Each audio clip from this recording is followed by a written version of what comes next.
দর্শক, আপনাদেরকে এখনই একটি ব্রেকিং নিউজ দিতে চাই। সেটি হচ্ছে যে ছাত্র জনতার যেই দাবি ছিল, মূল দাবি ছিল যে জাতীয় সংসদ বিলুপ্ত করতে হবে, আমরা জানতে পেরেছি যে মহামান্য রাষ্ট্রপতি তাদের সেই দাবিটি পূরণ করেছেন। আপনাদের জানাতে চাই যে জাতীয় সংসদ বিলুপ্ত করেছেন রাষ্ট্রপতি মোহাম্মদ শাহাবুদ্দিন। তিনি 3 বাহিনী প্রধান, বিভিন্ন রাজনৈতিক দলের নেতৃবৃন্দ, সুশীল সমাজের প্রতিনিধি ও বৈষম্য বিরোধী ছাত্র আন্দোলনের নেতৃবৃন্দের সাথে বৈঠকের পরিপ্রেক্ষিতে এই সিদ্ধান্ত নিয়েছেন। এছাড়া বিএনপি চেয়ারপারসন বেগম খালেদা জিয়াকে মুক্তি দেওয়া হয়েছে। আপনারা জানেন যে 2018 সালের পর থেকেই বেগম খালেদা জিয়া দুর্নীতির অভিযোগে তিনি কারাবন্দী রয়েছেন।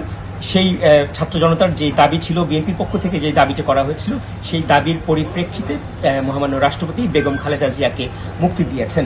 গত 1 জুলাই থেকে 5 আগস্ট পর্যন্ত এছাড়াও বৈষম্য বিরোধী আন্দোলন এবং বিভিন্ন মামলায় আটককৃত যেসব নেতাকর্মী রয়েছেন, সাধারণ মানুষ রয়েছেন, ছাত্র রয়েছেন, তাদেরকেও মুক্তি দেওয়া হয়েছে বলে গণভবন থেকে পাঠানো প্রেস বিজ্ঞপ্তিতে আমরা জানতে পেরেছি।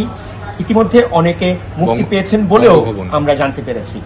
বঙ্গভবন থেকে পাঠানো যে প্রেস বিজ্ঞপ্তি, আমি দুঃখিত, বঙ্গভবন থেকে পাঠানো যে প্রেস বিজ্ঞপ্তিটি গণমাধ্যমকে দেয়া হয়েছে, সেই বিজ্ঞপ্তির মাধ্যমে আমরা মূলত জানতে পেরেছি যে মহামান্য রাষ্ট্রপতি জাতীয় সংসদ বিলুপ্ত করেছেন এবং বিএনপি চেয়ারপারসন সাবেক প্রধানমন্ত্রী বেগম খালেদা জিয়াকে মুক্তি দেওয়া হয়েছে।